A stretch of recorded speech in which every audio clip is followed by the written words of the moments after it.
আসসালামু আলাইকুম বন্ধুরা, কেমন আছেন সবাই? আমি আলহামদুলিল্লাহ অনেক ভালো আছি। আমি আপনাদের সামনে সবসময় বরাবরের মতোই ভিডিও নিয়ে আসি। আজকে একটা ছোটো ভিডিও নিয়ে এসেছি। আজকের ভিডিওটা হলো লাল শাক দিয়ে চিংড়ি মাছ রান্না। চেষ্টা করি সবসময় আপনাদেরকে বাস্তব ভিডিওগুলো দেওয়ার জন্য। আমি বাস্তব ভিডিওগুলোই আপনাদের সাথে শেয়ার করি।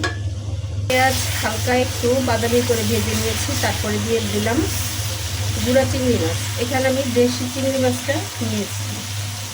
এখন দিয়ে দিচ্ছি হলুদের গুঁড়া।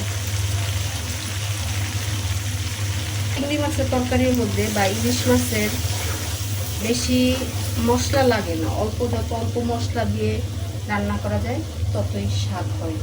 বিসমিল্লাহ। দিয়ে দিচ্ছি লাল শাকগুলো আগে থেকে ধুয়ে একটু ছোটো ছোটো করে কেটে নিয়েছি। ভালো করে নেড়ে নিই, তাহলে বাকি শাকগুলো দেওয়া যাবে, নিচের শাকগুলো একটু নরম হয়ে যাবে।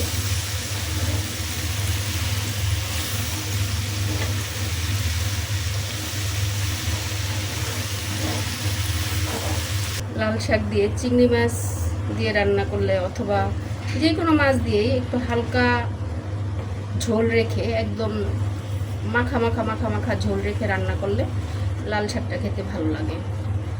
আমার কাছে ভালো লাগে, এখন কার কাছে কেমন লাগে তা তো জানি না, কিন্তু আমার কাছে অনেক ভালো লাগে। আমি আরেকটু নেড়ে চেড়ে তারপরে অল্প একটুখানি ঝোল দিব। দিচ্ছি অল্প একটু ঝোলের জন্য পানি। বিসমিল্লাহ।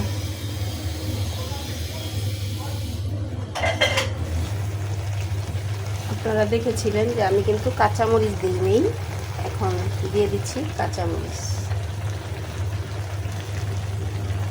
ভিডিওটা আমি এখানে শেষ করছি। সবাই ভালো থাকেন। আল্লাহ হাফেজ।